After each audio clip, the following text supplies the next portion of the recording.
Next up, I'm delighted to welcome Nikita Shetty. Nikita is a Senior Consultant Strategy and Energy at Bable. Nikita is a strategy consultant in smart cities and smart regions, working with municipal representatives, researchers and the private sector to identify innovative ways to solve urban challenges. She has worked on projects across Europe, UK and India to identify how existing technology can be adapted to solve local challenges and to ensure economic development. Nikita, you're very welcome, and you'll be discussing the role of cities and citizens in the energy transition.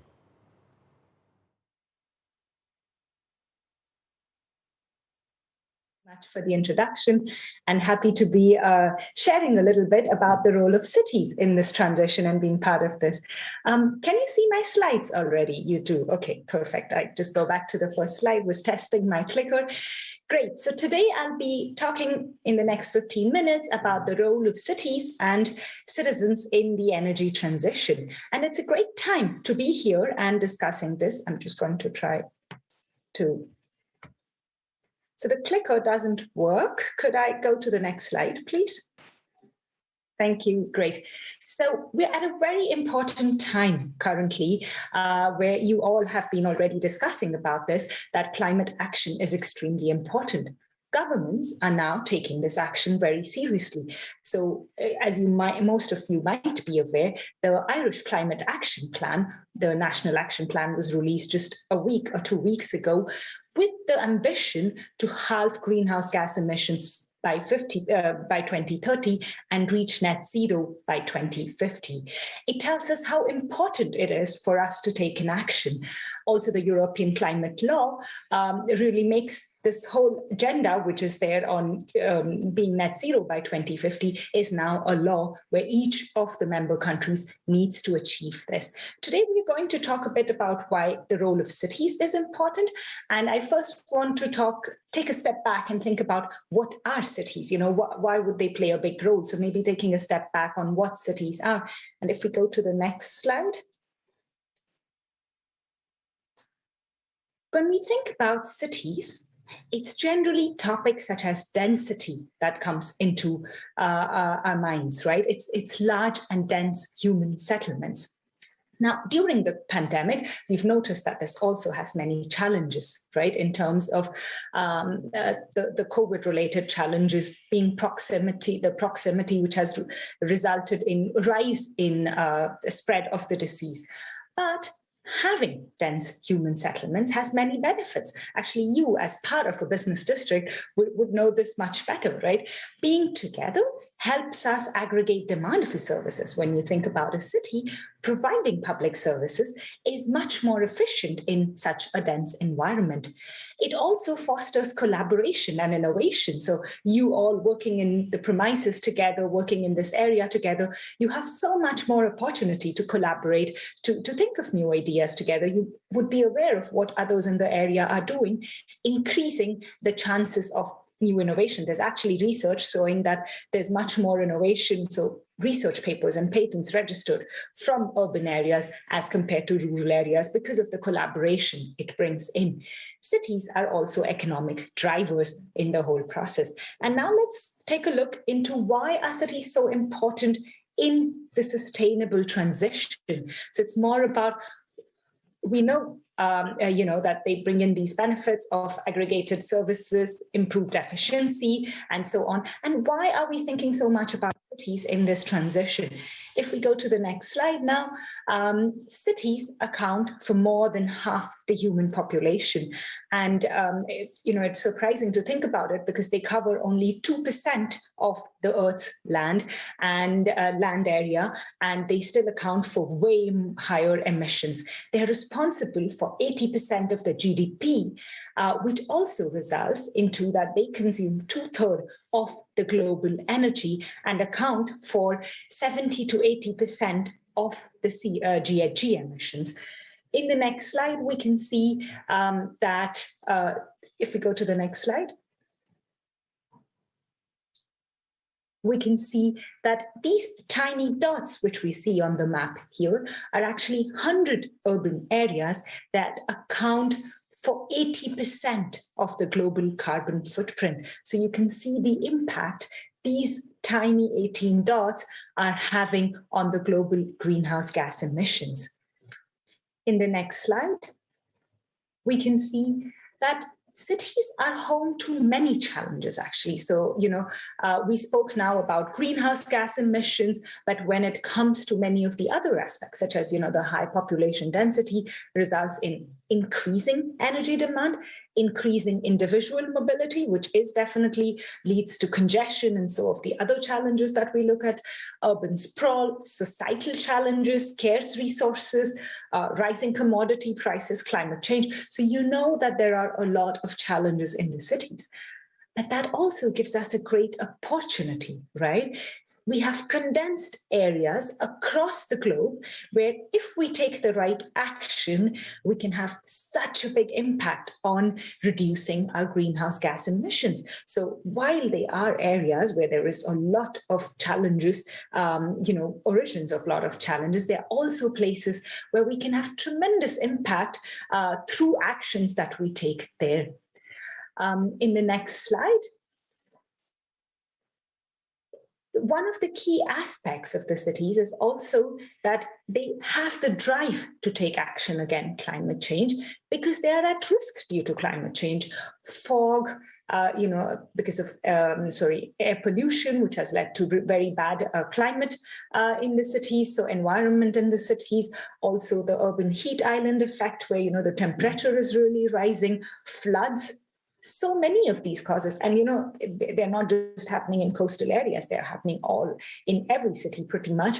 The city I live in has had floods in Germany, has had floods during the summer. So you can see that there has been significant impact where municipal representatives themselves see that, we need to tackle this, we need to figure something out. So there's a drive and motivation to do this. And if we go to the next slide now, we can see that that drive has manifested into real action and commitment. So 100 plus cities committed to being net zero carbon by 2050 at the last UN Climate Summit.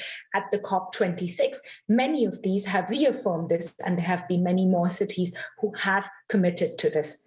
Additionally, the EU has actually launched now the net zero mission, which promises that 100 cities across the EU will be supported to be climate neutral by 2030. So this shows that there is a lot of commitment from cities to take action. If we go to the next slide. Just to quickly look at where are these emissions coming from, and I don't think you see my pointer there, but if you look at the third row in both the graphs, the first one shows primary energy consumption, which is global energy consumption and what is being consumed in urban areas. The blue area is so the light blue is more from buildings, the dark blue is from transport, green is industry, and purple is agriculture. So this was then coming from heat and power, electricity that we are using. But you can see that most of the emissions in urban areas is coming either from buildings or from industry. In terms of transport, while it does not directly impact emissions, it has a huge impact when you think about air quality in cities, right? So these are the key areas that needs action. And I'll be referring back to the slide towards the end, so keep this in mind. If we go to the next slide now, there are many different ways that cities are tackling this. And smart cities is one of the tools that cities are using, right? So it's not the only way you can do this. It's one of the tools that cities are using. What's happening in smart cities, as some of the presentations before me mentioned, we can use data and new technology to actually address some of these challenges. We can use these new advancements, the Industry 4.0, which has been transforming industries in many ways, also to improve our cities in terms of how to reduce the emissions. And these could be, there are many different names, terminologies used around this concept, and I don't want to spend too much time on this, but it's more to identify that there's so much more that all these different terminologies refer to the idea of using data, technology, and now a very advanced definition of smart city is where collaboration and the quadruple helix that's working with all the different stakeholders in the city is a key aspect of being a smart city. And the promises of the smart city, if we go to the next slide, there are 4 key promises that using data, technology, and collaboration with the key stakeholders brings. It helps cities be more efficient, which is using less resources. It helps them be more sustainable, that is protecting the environment in the whole process. It helps them be more competitive, because most cities I have worked with, I realize that while environment is an important challenge, they're not ready to work on this while compromising on their economic performance. So technology and data used in a very conscious way can actually lead to cities being more competitive and more livable, as the whole concept of everything that you are doing in Sandiford would also be very relevant to this, that you're using data technology to actually improve livability in the areas, in the business districts, in the residential areas of the region where you're working and living. If we go to the next slide. There is research which shows that technology exists to help cities reduce their emissions by 90% by 2050. So current technology, it might not be in the commercial stage, it might be still in laboratory stage, so the TRL levels of the technology might be different, but the technology exists. It's more about the implementation of these technologies where we need to focus on, which would actually result in new action to get this going. So the technology exists to reach these emissions, to reach these targets of reducing emissions. If we go to the next slide. And we are currently approaching a tipping point, and you're all aware of this, right? We are approaching a point where we do need to take action to scale up smart cities. And it's not so much, in terms of using data and technology for the sake of it. It's really about identifying these problems that cities have and really addressing these specific problems using data and technology as enablers to do this. And this is going to play a big role. I guess all of you in the work that you are doing, you're developing technology. It might be for different end users currently, right? And also the 90% research, which I mentioned in the previous slide, it might not be currently applied to the urban context. But there is a huge and urgent need to actually work on this, to think about how technology that we are currently using in different areas could actually help us improve different aspects of urban life. And this is definitely, we're reaching a stage where you're all aware of it, right? If we don't actually reduce our carbon emissions, we're not going to reach the goal set in the Paris Agreement. And we are reaching a point where we do need to take action very soon. If we go to the next slide. The company Bable, where I work, we are a spin-off from the Fraunhofer Research Society. And the main purpose of the company was to actually help cities adopt these technologies and really implement this at a very accelerated rate. The problem so far has been that a lot of this technology, and in EU, because of the funding from the European Commission too, but also action by many of the leading cities in the EU, there have been several pilots. The thing is that we don't want things to stay at the pilot stage. It won't help us reach our targets. You cannot implement something in a special district in your city, which is, only responsible for a very tiny fraction of the actual emissions that are happening in the city, and say that this is success, because it won't be. It is a first a proof of concept. You need to actually scale this up. What the Bable platform does is it's actually a crowdsourced knowledge sharing platform, which offers it's a free of cost platform to join. And the main purpose is to actually encourage people to share what they are doing. So it has best practices, which are crowdsourced from cities and companies across Europe to actually share what have you done to address some of the urban challenges. So we have more than 70 cities on the platform now. So that's an older slide, but more than 70 cities on the platform now, if you sign up, showing how they have implemented the best practices to actually, address some of these challenges. As companies too, we have companies showing how they have done this. So if you would go there and see, you would realize that a lot of cities have initiated this process, right? So many cities have done pilots across, and also in Ireland, right? And across the EU, where they have done these pilots to kickstart action. And if any of you has taken such actions, where you've implemented projects which would help reduce greenhouse gas emissions or address any of the urban challenges which I mentioned earlier, I would definitely encourage you to go up there and share your best practices, because that's the key part of it. But what you would see when you go on the platform also is that cities are taking action. The challenge, though, is, and if we go to the next slide, a lot of the cities do not have everything under their control. If you remember the graph I showed you earlier, the emissions coming in urban areas are from buildings, from transport, and a lot from the industry. And while cities are taking, and you would see that when you go through the use cases on the platform too, they're taking action on the things which are under their control. Means when we talk about cities, we are actually talking about local authorities, municipalities.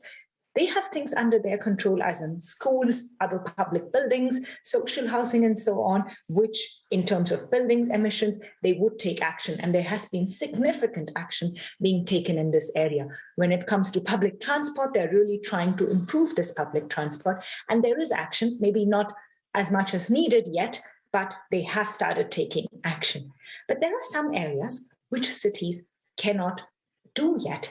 And that's basically industry, right? So a lot of the regulations come from the national government. And while this is currently happening, where, if you look at the climate action plan from Ireland, you also see that there is a drive to actually take action. There is a huge need for collaboration from industry, from research organizations, from national government, and from citizens to actually take action. So if you, as the Sandefjord Business District, are considering being climate neutral and having some of these targets, you would also realize that it's not just the organization as the Sandefjord Business District, right, who would be able to address these challenges. It's each of you as companies based in the district that would have to take action to actually enable this goal to be achieved, because this is not a one-person job. This is not a one organization job. So we as citizens, as residents, as business owners cannot actually say that, the government will take care of this, because they cannot. They do not have the powers to take care of everything. It's a decision by each one of us that really helps us in taking this forward. So I think I would I think I have one more slide. Yes. So the factors determining success, as I mentioned earlier: political support, agile and integrated governance model, things cities are doing, co-creation with citizens. Cities have started working on this, and innovative financing models. These are things cities are working on, but in each of these areas, they need support from the private sector. And as all of you who are representing this private sector, just a final message from my end that, one thing that if we go out of the Innovation Week, something for you to consider would definitely be to think about how would you contribute to this, right? What are you going to do to help the local authorities where you live and work at to reach these targets? So it's definitely something that we all need to do together. And I invite you all to think about it. If you have any ideas, definitely write to me too. And also visit the Bable platform, where we have a lot of examples on how cities are taking action, how companies are taking action, and it might help inspire you in taking your actions. Thank you so much. Thank you, Nikita Shetty. Posing a question at the end, how can we help? It's very apt.